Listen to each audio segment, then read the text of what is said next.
Right, so hello everybody and welcome. My name is Filippo Lorenzin. I am the artistic director of MoCDA, and today I'm with Marie Chatel. She's a curator of MoCDA, the Museum of Contemporary Digital Art. We are here to host the first artist talk of Memento Minti, a special group show in the Decentraland. We opened on the 8th of January, and that will close on Sunday, the 27th of March, featuring Jisu, Choe, Dance Batar, Sylvia Larusso, Nicolas Sassoon, and Sasha Stiles. MEMENTO MINTI addresses the psychological and physical toll of narrating your life as if it were an online brand. Each of the artists involved in this exhibition has been exploring the thin line between self-promotion and online survival strategy as artists and creatives. The works on display propose an informed perspective on how marketing strategies have changed the way creatives promote and sell works online, inviting artists who have been active before and after the popularization of NFTs. Today, we meet two of the artists featured in the show to delve deeper in the themes at the center of the exhibition and explore what artists, curators, collectors, institutions, and why not the public can do to ease the social pressures of a life lived online. Our first guest is Jacqueline Jisu Choe, a Korean-American interdisciplinary artist whose work has transcended her illustration roots and touched many digital spaces. Her independent work combines dark pop culture themes with sophisticated digital painting technique and has won her awards within the contemporary art space. So welcome, Jisu. Thanks for being with us. Hey, hi guys. I'm so glad to be here and so happy to be around such inspired and other passionate creatives, especially regarding this theme. That's great. Our second guest is Sylvia Larusso, a writer, artist, and designer based in Rotterdam in the Netherlands. In 2018, he published his first book entitled Entreprecariat. He is an assistant professor and vice director of the Center of Other Worlds at the Lusophone University in Lisbon. Larusso's work focuses on the cultures and rhetorical regimes embedded in techno-social systems.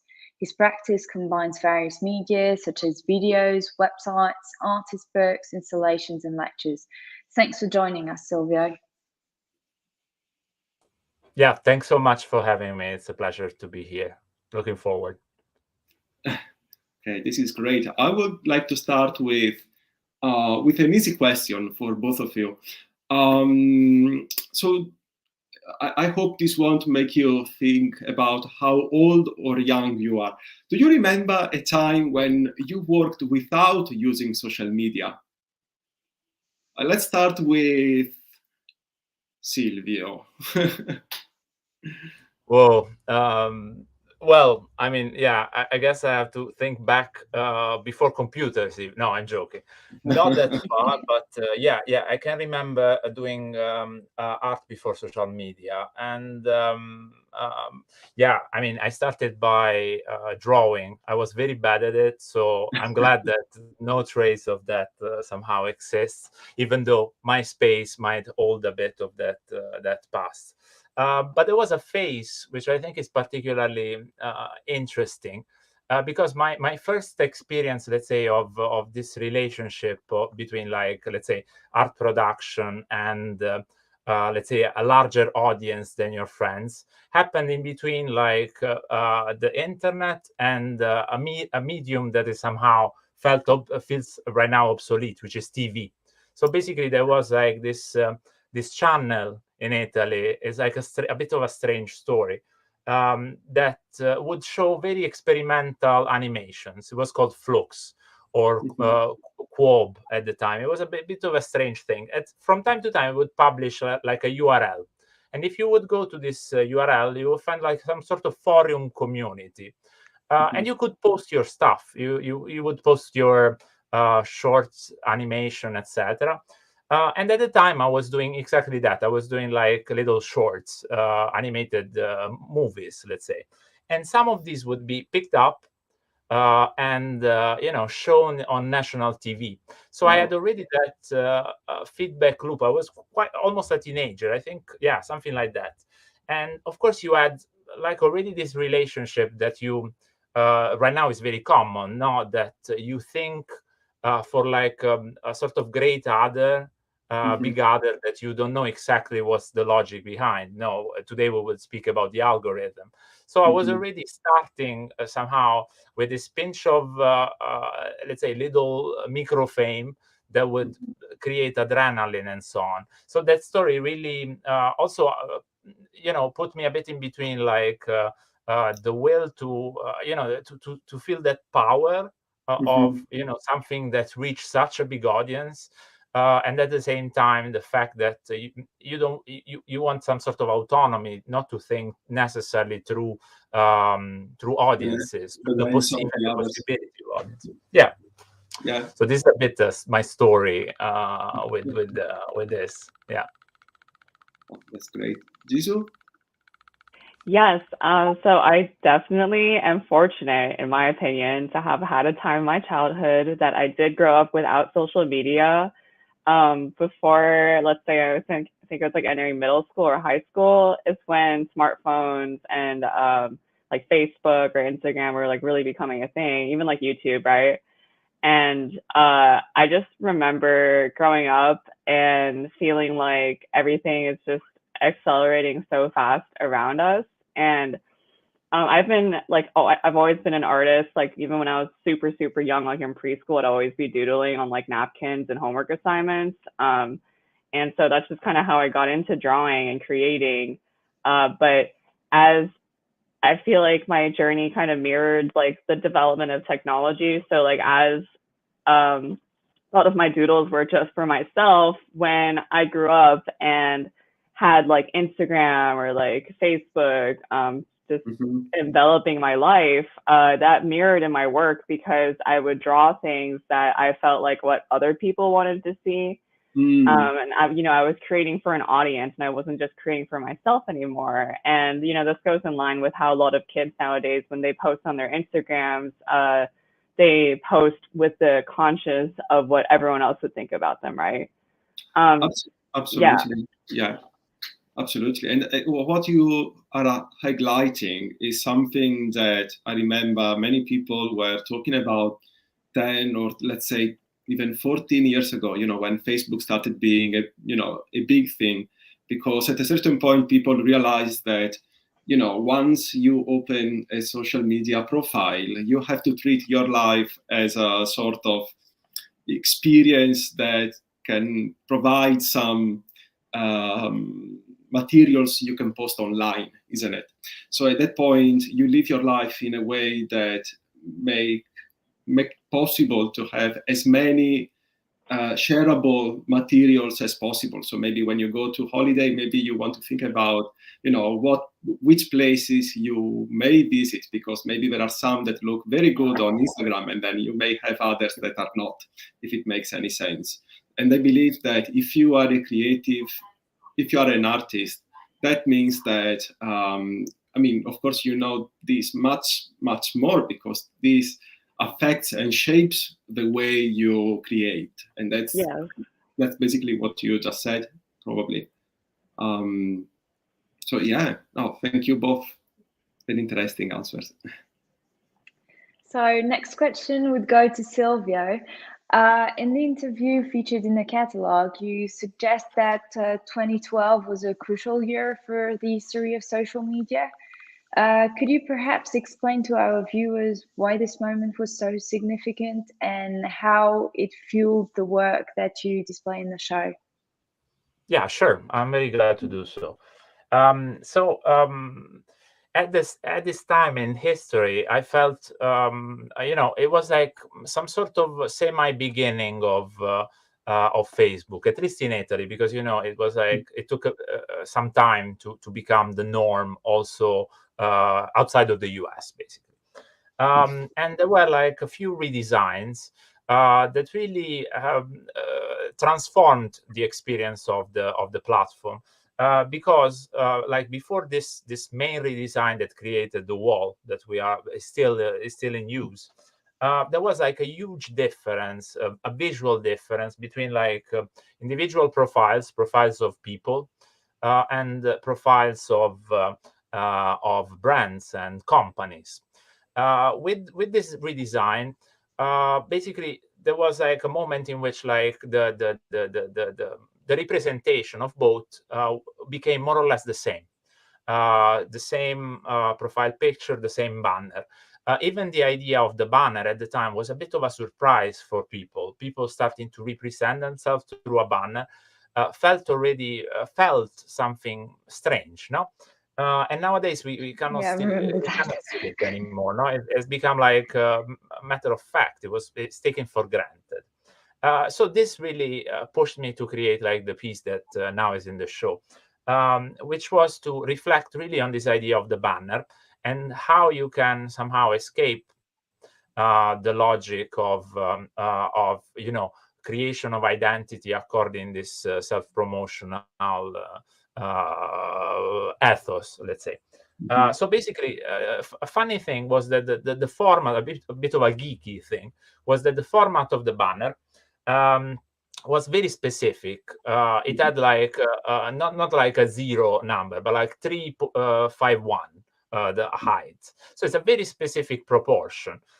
So basically, what I did was to look for pictures, random pictures on the internet that would have that proportion. And basically, I would do this performance in which, like day by day, I would include this random pictures that would, cause a bit of like surprise in my contact. So it was like this performance to reflect on this new design. I must say that now, 10 years afterwards, of course, I'm still happy to to have done that kind of work, to have reflected. At the time, we would speak of even social media art. It sounds a bit ridiculous to think of this in retrospect. But yeah, nowadays I've become way more, let's say, disillusioned towards like these techniques to, let's say, to subvert social media from within. So in a way or another, in a revolutionary way or in an affirmative way, we will still like feeding the machine, and we still do. So that's why many of, I think, of these attempts have like more of an historical value than a political value nowadays in retrospect. So that's why I'm very glad and very happy that you included this work, which for me has like this archaeological meaning and value more than, like an activist take on social media. But it's true what you said. It's true that basically when I started, working, when I started studying digital art, I remember that at the time, there weren't many opportunities. Not that there weren't many opportunities. There weren't many opportunities to do it. But let's say that it was quite more common to find artists working on social media against social media, instead of according to social media, if it makes any sense. And I believe that that's probably because you had artists that were somehow, I don't want to say instructed, but let's say inspired by, for example, what net art has been for like 10 years or 15 years. So of course, as you said, looking back at what but I will say I myself did 10 years ago, of course, the situation has changed a lot. And of course, now you have, the artists who worked at the time are probably the teachers of today, meaning that the process is changed. And of course, now you have a new generation of creatives that maybe don't feel the need to go so openly against social media. And maybe they found out a way to collaborate with the algorithm, or let's say to surf, let's say, the limitations imposed by the algorithms, and I suppose that now presumably more people know about the limits of this social media, while 10 years ago I remember that there were many people that just take for granted that certain things, certain design choices were taken because, yes, that was like the best option. There was nothing much else one could do. I don't know if it makes any sense, but I believe that now people tend to be more aware of the platforms they use, or at least the ones that, at least, let's say, at least the ones that make and show their works on these platforms. Of course, we are talking about platforms with billions, not, but millions and millions of users, and of course, probably 50% of those users are bots. But let's say that the humans, probably at least the ones that use them to present art, probably are aware that they are using the platform for specific reasons. It's not that that's not like the end of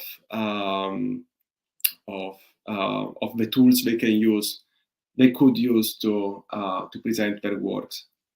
I spoke a lot. I hope it made any sense. Did it make any sense, Marie?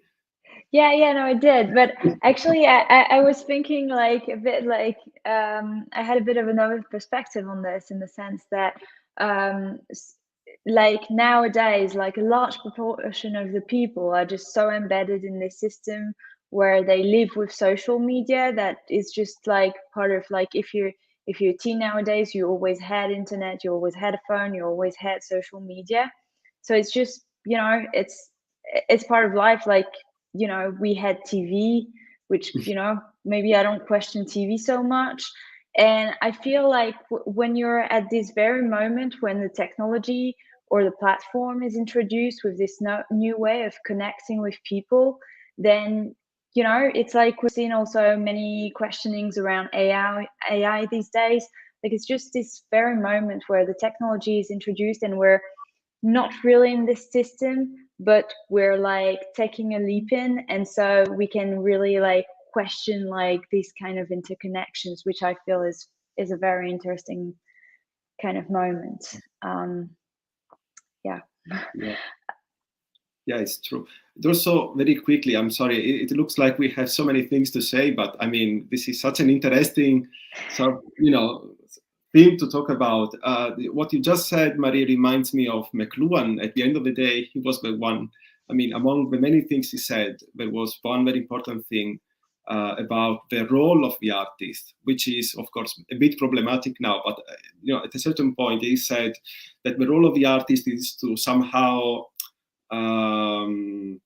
not translate, but let's say help the public to overcome the shock of new realities, whether these are new tools, whether these are political events, or let's say world news in general. And of course, McLuhan was particular talking about new technology. So yes, I have a feeling that at least 10 years ago there was a lot of interest in this kind of discussion, like what can artists do when they use super platforms like Facebook or Instagram, like that, platforms that were not designed to show art, basically.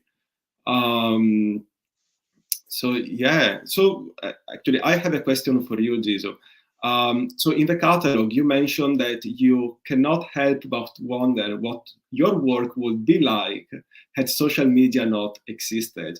And I wonder if you could elaborate on this. I'm very curious to know a bit more about, what your art could look like if you had not, let's say, not access, but let's say if there was no social media platforms shaping your practice.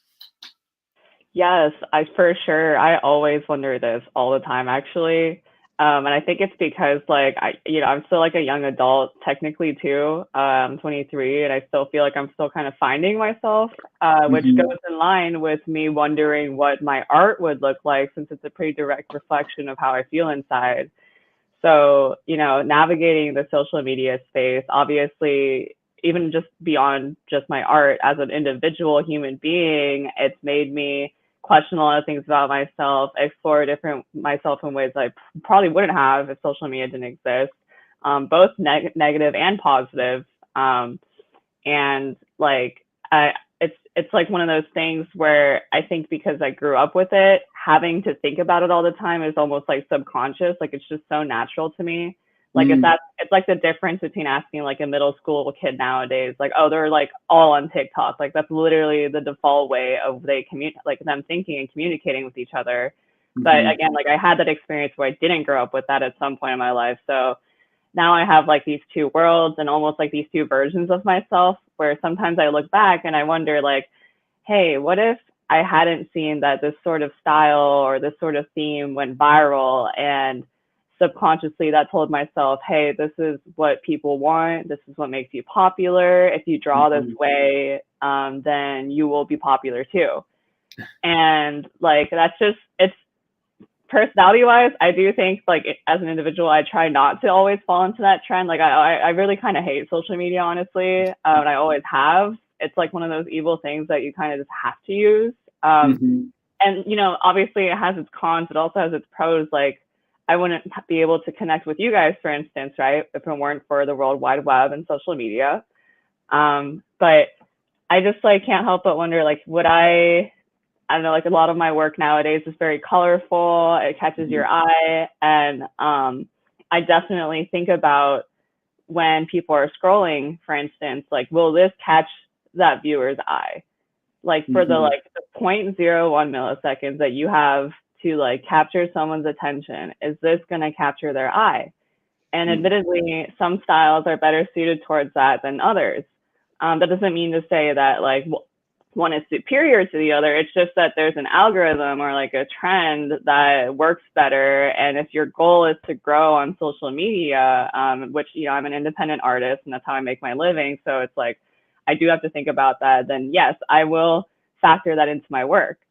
And it's just a lot of small things like that that I feel like kind of add up together to make me feel like, you know, like I have no idea what kind of person I would be now had I not grown up with like Twitter and like all this stuff. And I grew up like terminally online too. I'm definitely an internet kid. So like I just like feel like so much of the internet is part of me too. And it's weird because it feels authentic to me, because at the end of the day, as an artist, I do want to connect to people. Like I don't want my work to just be for myself. Like I want to spread a message and connect with others.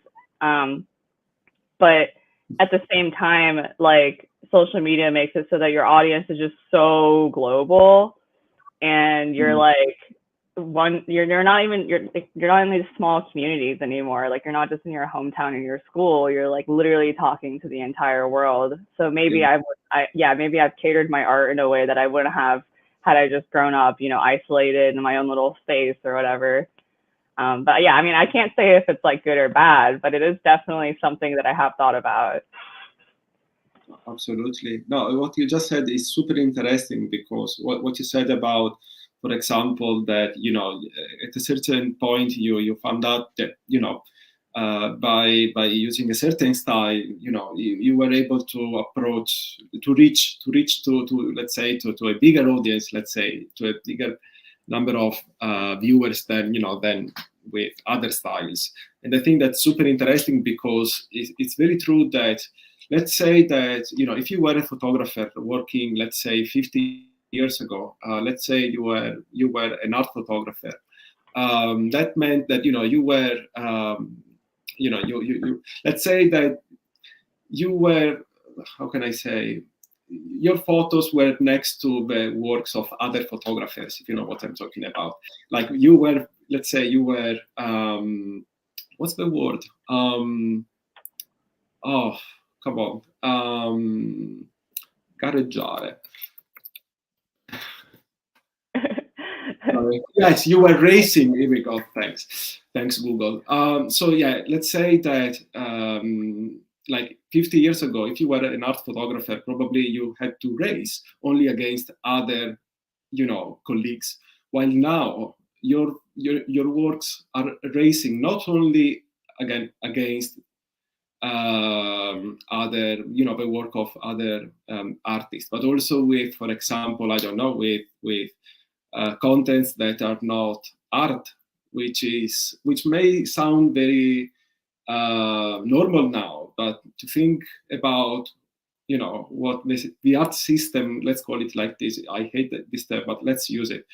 Thinking about how the display and presentation of art worked until 10, 15 years ago. This is a very new and, exciting, I suppose, opportunity, but also, a problem for artists, because your work doesn't have to be only, insightful and interesting and etc. It must be also, it must catch the eye of the beholder, if it makes any sense. I don't know. What do you think? I mean, is this a question for both of us? Oh, more for you, Jisu. Okay, okay, yeah. Oh, I mean, like, I definitely feel everything you're saying, for sure. Like, if you go back in time, like, you were in a way racing against other artists, and your platforms were mostly like galleries, exhibitions, curators, like the tastemakers of the world, and other artists, obviously, as well. And like that still largely exists today, but what you've seen through technology is like this great democratization of everything, where everyone has access to these things now. And like, that doesn't mean that everyone is viewing everything. Obviously, there's like little pockets of the internet that are on their own communities, but the thing is that the option is there, right? And I think that's ultimately a good thing for me personally, because I don't think I would be an artist if I didn't have technology and social media. Like, I grew up on like DeviantArt, like social media art sharing sites like that. And I think that's contributed a lot to my growth of an artist and my exposure to seeing other artists all over the world. So that's a really, really good thing. But then you have this thing now too, where it's like you said, everyone is racing against each other. Everyone's racing for the consumer's attention, and it really has become like a commodity. Like your art. So in turn, as an artist, your art becoming your product is like you becoming your product as well. And you see this a lot of times too, where like nowadays, I feel like a lot of consumers, they identify with an individual and less so like maybe the content itself, if you know what I mean. So like they follow somebody because they like their ideals, they like what they look like, they like what they represent, and that's how you get these influencers. And I think art is just another industry where that's becoming, another thing. I think a really advanced way of like viewing kind of where maybe art is going is maybe like TikTok, for instance, and specifically with music. And I don't know, like, if you guys are aware of how the music industry kind of works nowadays, but with COVID, what happened is that all these shows got shut down, and that's primarily how artists, like musicians, would make their money, right? So they can't even go to these concerts or make money anymore and spread their work like organically, like that either. So what do? Oh, they turn towards social media and streaming, right? And the strategy now for a lot of musicians to even get signed is to go viral on TikTok. And that's kind of like how it feels like a lot of this art stuff is going. Even in like I feel like traditionally gated spaces, like I don't have a lot of experience with like contemporary fine art or super, I guess, officialized art spaces. But from my experience being on the other side of things, right, in the more mainstream art world, it feels like even in those spaces, the impact of social media is felt.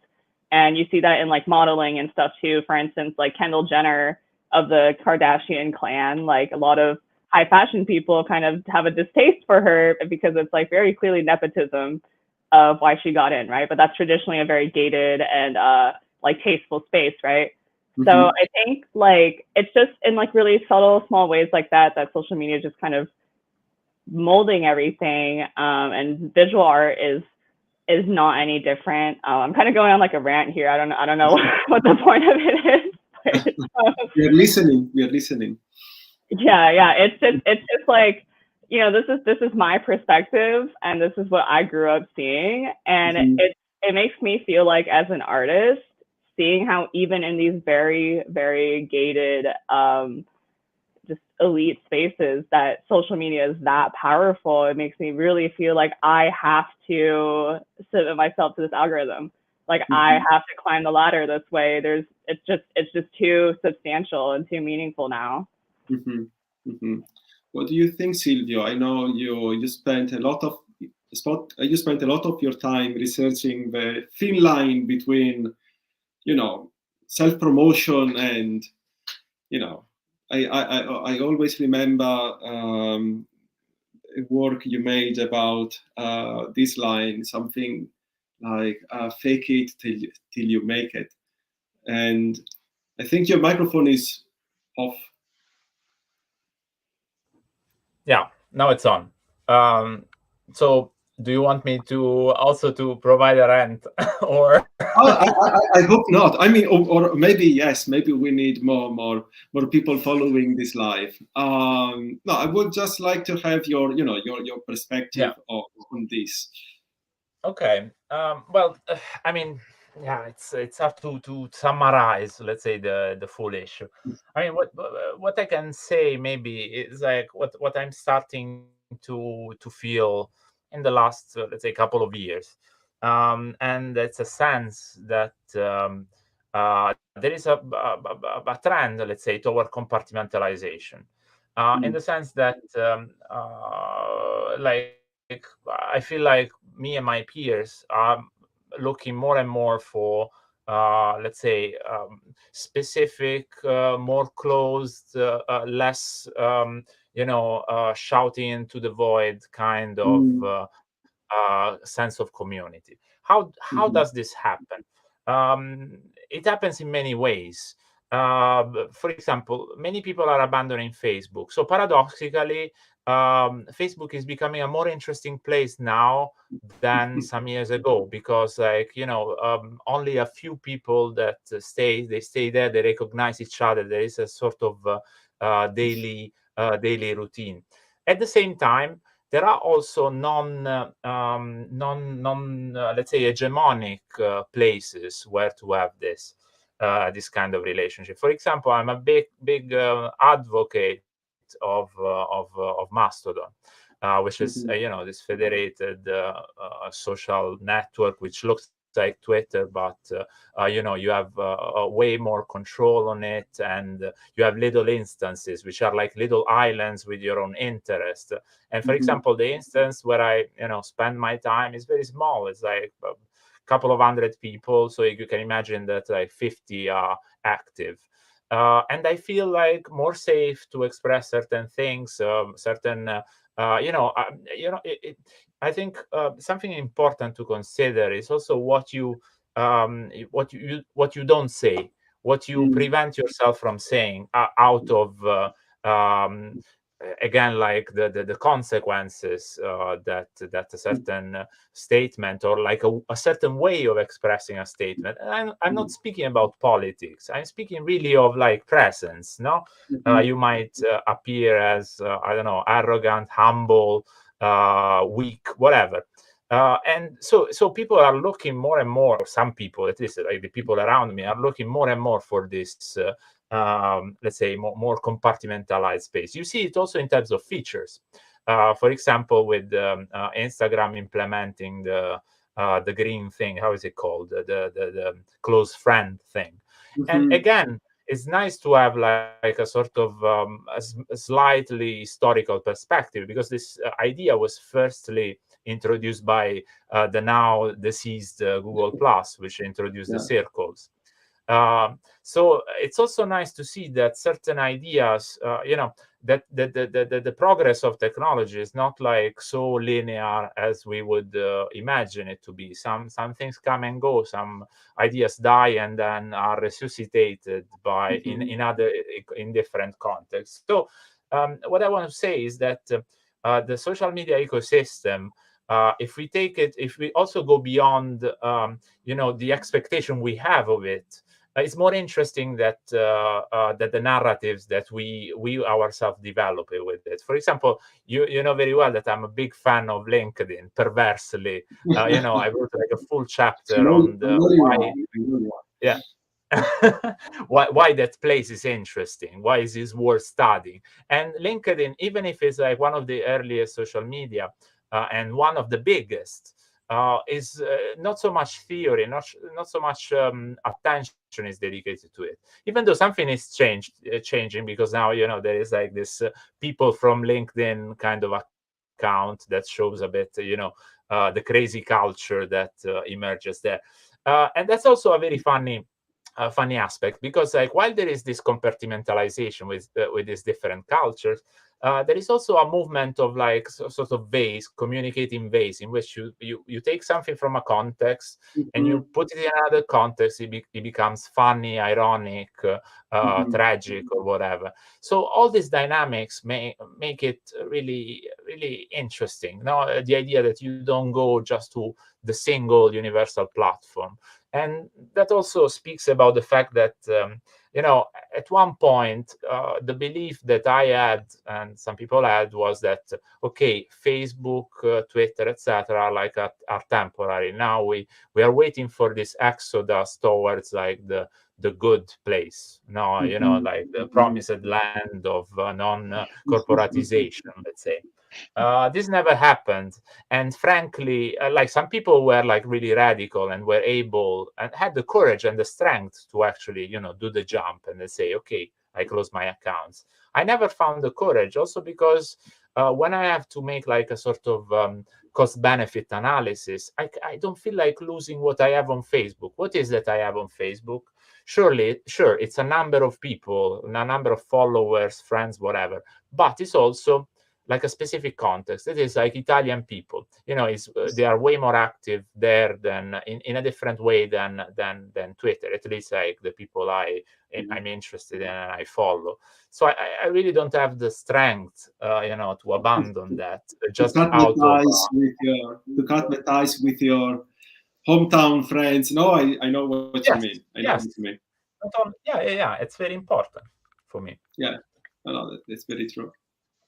So, as next question to you both, we wanted to touch upon social media-induced burnout. Is it something you've experienced? And could you tell us about what makes you anxious when using social media, if there are some specific triggers? Oh gosh, well, I guess I'll go first because I have a lot of experience with this. Actually, interestingly enough, my background actually begins in the gaming space, so like video games and Twitch and streaming, and also like fan art. And I came on to the internet art world when I was a teenager, around 15, and that's kind of when I started making a name for myself. So early on, even though I don't have like the world's largest platform, not like Logan Paul or any of those people, I had like my own little mini experience with like being like a small influencer in a niche community, and it definitely burned me out. It really ramped up a lot of like maybe it was already there, like anxiety, depression, just things like that. But being on social media made it so much worse. And I think being so young and having this many eyes on me and like having so many people expect me to say the right things and do the right things all the time definitely kind of paralyzed me.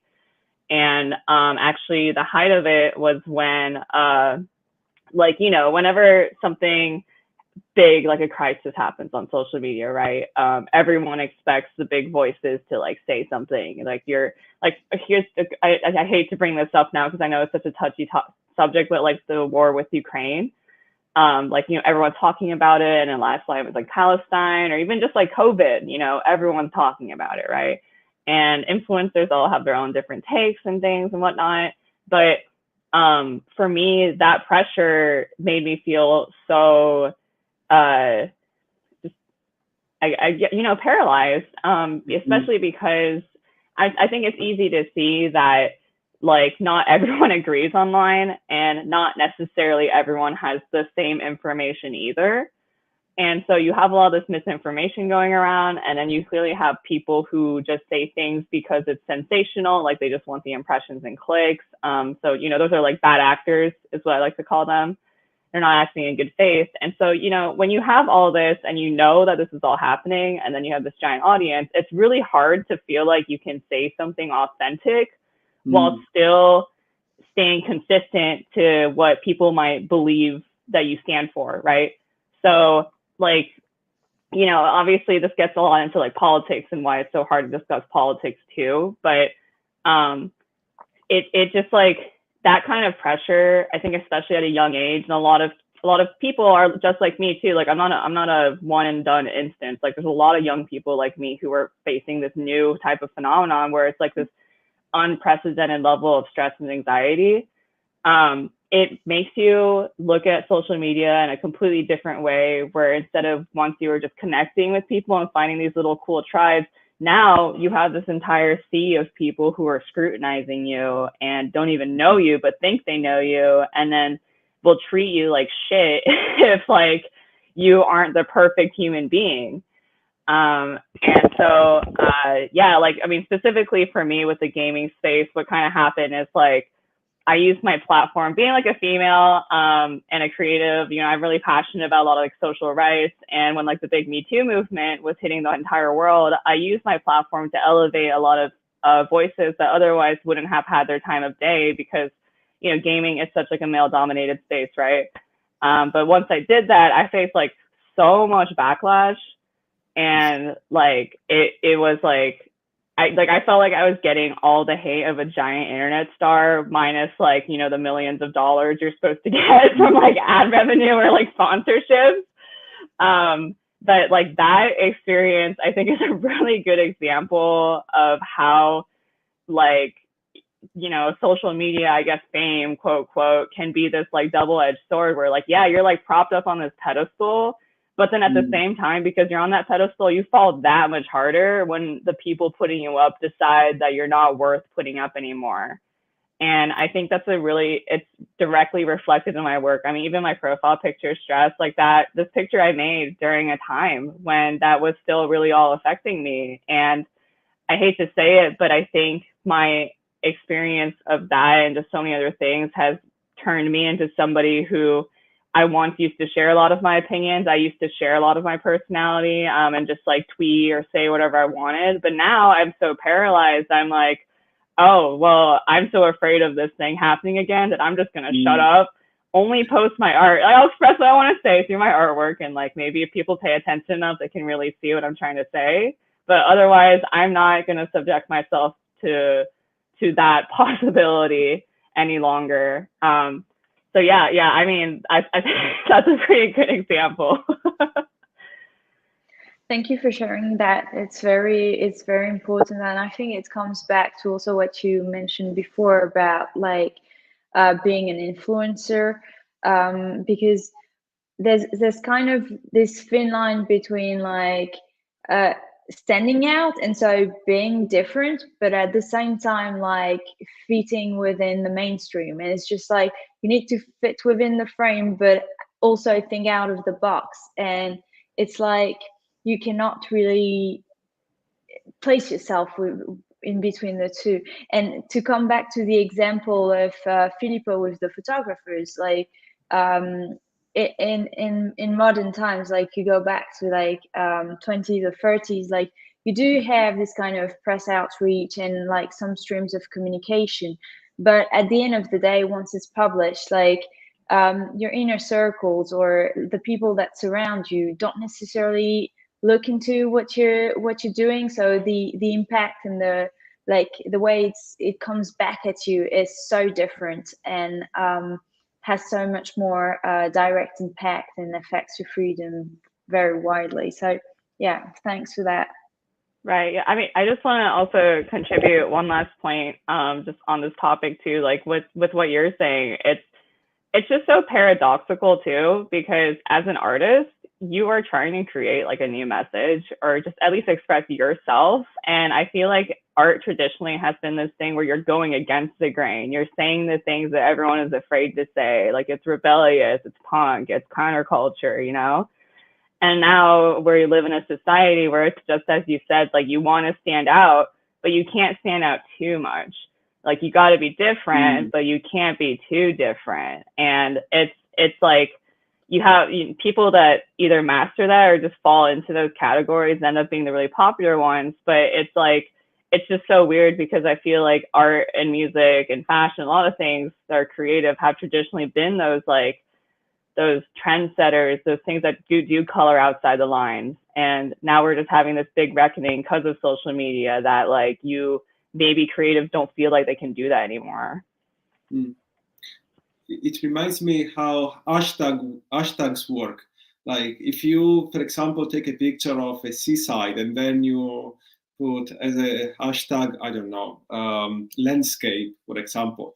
I know this is a silly example, but just to give you, I think it's really telling of how the algorithms work.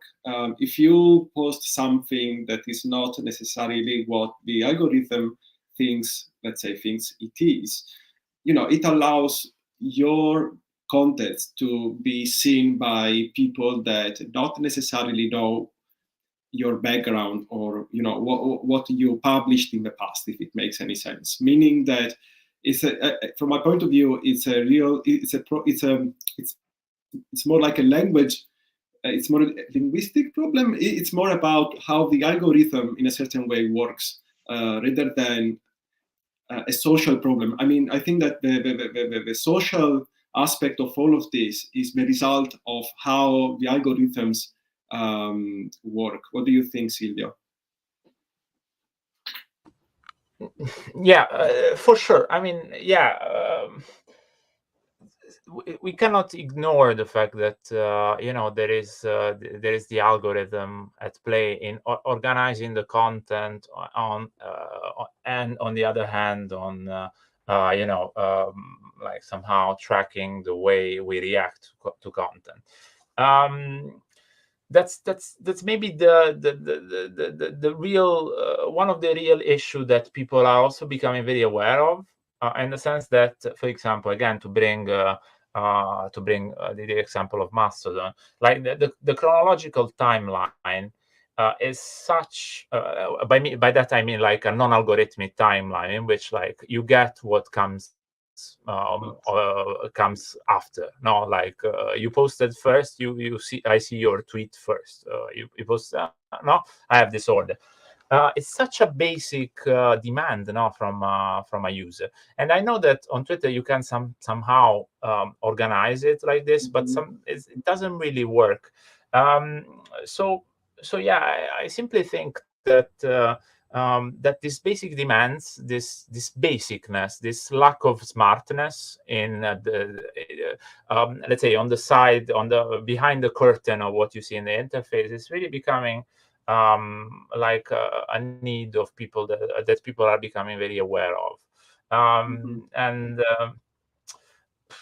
I mean, there are even like ways, ingenious ways in which like users themselves sort of react to new features. They try to defeat them. So there is like this constant negotiation of the space of the timeline, let's say, of the feed, let's say the generalized feed. And if I might add something about this point, which I'm really, really, really fond of this point, it is very important to me, is the fact that with the internet and the web, I mean, much of the promise was like non-linearity, jumping from one place to another without following like a path, path defined by someone else. Wikipedia, for example, when you dive on Wikipedia, you go from you get lost there.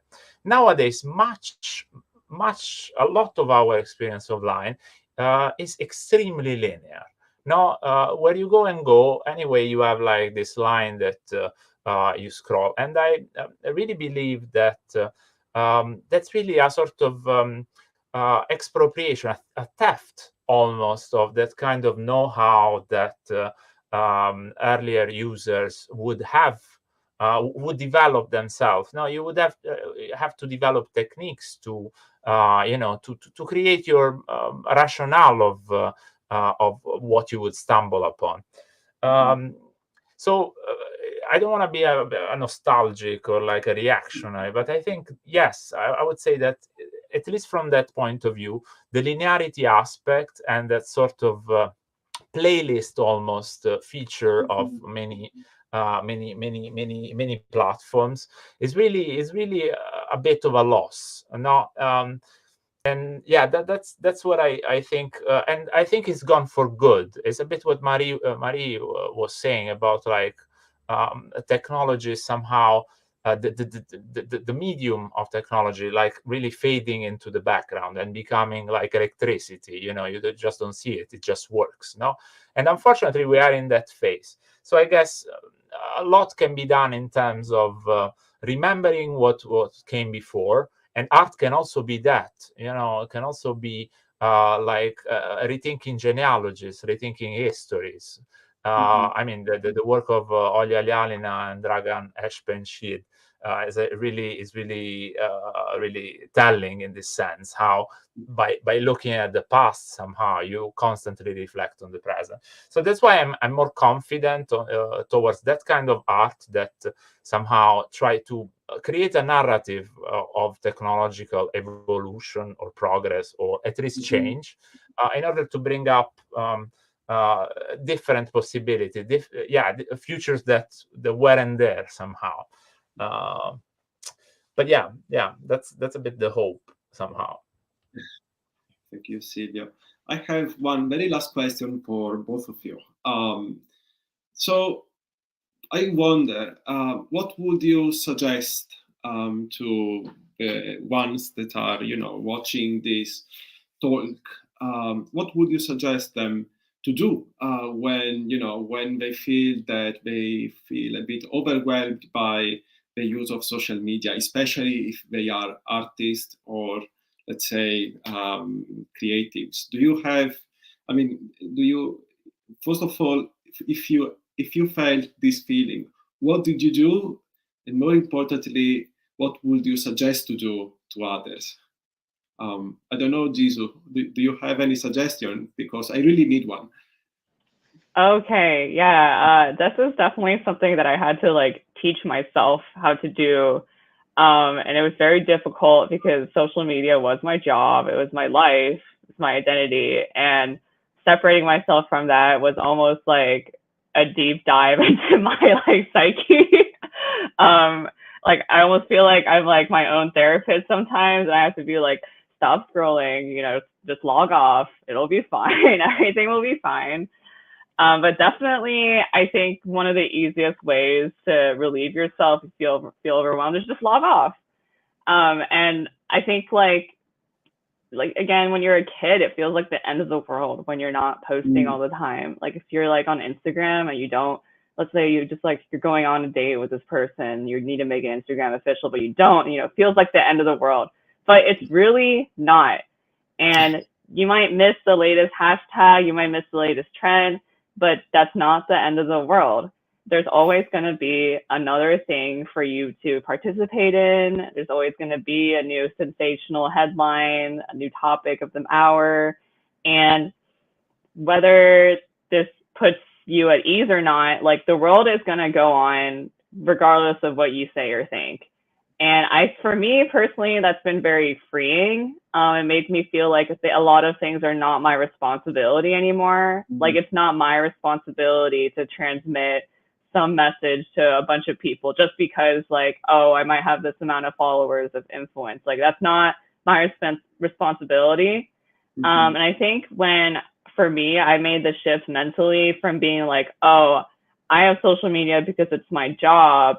Or no, I have social media because it's my life and like I need it. It's my life force, to like, oh, it's just my job.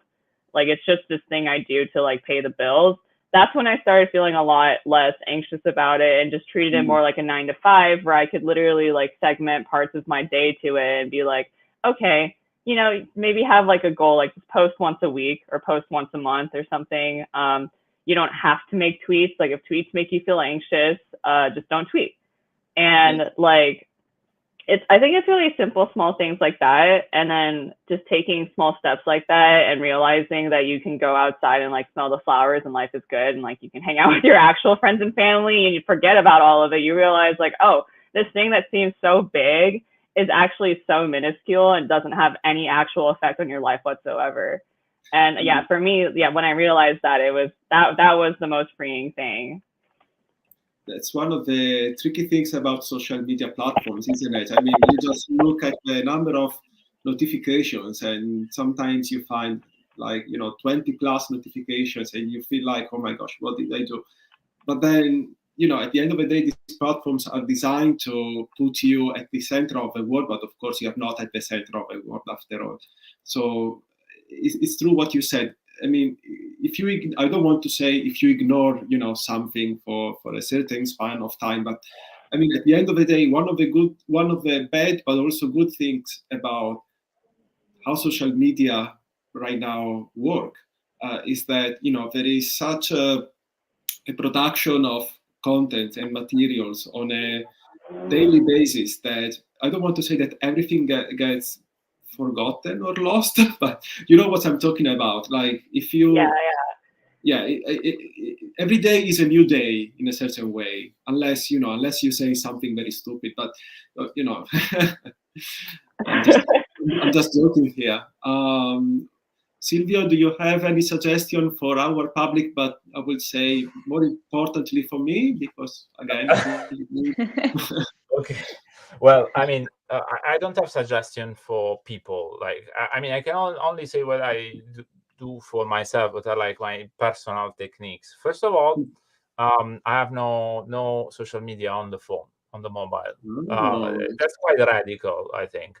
But it's really good. It's I don't know how feasible it is for others, but really, it's like the idea that social media exists on a desktop environment really changes the meaning of it. So basically, you can check them from 9 to 5. It really, you log off, and also for the weekend, because I put the computer off. I mean, of course, it's a luxury. Yeah, I'm not saying this, but again, I can only speak of my experience. Another thing that I think is important, at least works for me, is really to diversify what you do on different platforms.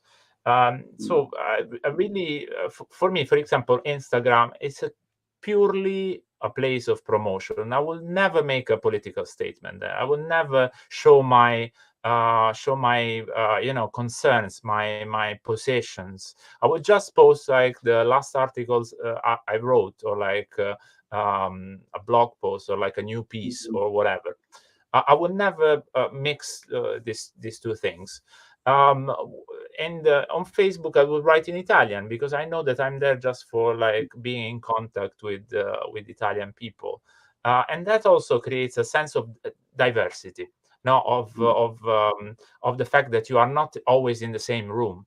No, you are in different houses, somehow in different buildings, in different contexts, and that, I think, it's a healthy feeling. No, to just has the sense that you can move around, and the world is not just like this giant bubble. It's a bit like Jisu was saying. It's like it can be small and not like overwhelming and over-encompassing. That helps me. I don't know if it would help other, but I hope so. It's actually a very good technique. So thanks for mentioning that. So yeah, this is the end really. Not the end in general, just the end of this talk. I want to thank both of you. I hope this is not the end for everything. It was a pleasure to learn more about your research, and just a couple of announcements. So before leaving you, I would like to remind our public you can learn more about the exhibition and the featured artist by ordering your copy of the catalog, featuring 2 introductions written by Marie and I, followed by special interviews with the artist. Of course, you are very welcome to visit the MoCDA's website and order your copy now. One very last thing, please do not miss the chance to visit the exhibition in Decentraland, because of course it's still on. The show will close on Sunday, the 27th of March, so you still have a few weeks to do it. You can find the link on MoCDA's website and our social media profiles. We hope you will join us on Monday, the 14th of March, for the second artist talk of Memento Minti, featuring Sasha Stiles and Nicolas Sassoon. again, please follow our social profiles to receive updates about our future events and programs. I want to thank everybody for this evening or this morning in Jisu's case. And yeah, it was a pleasure. I hope, there will be more opportunities in the future to work together and continue this conversation. It was very fascinating. Yeah, this was great. Thank you so much. Thank you very much. Thanks for joining along. Okay. Bye. Thank you, everybody. Take care. Thanks. Bye. Bye. Bye-bye.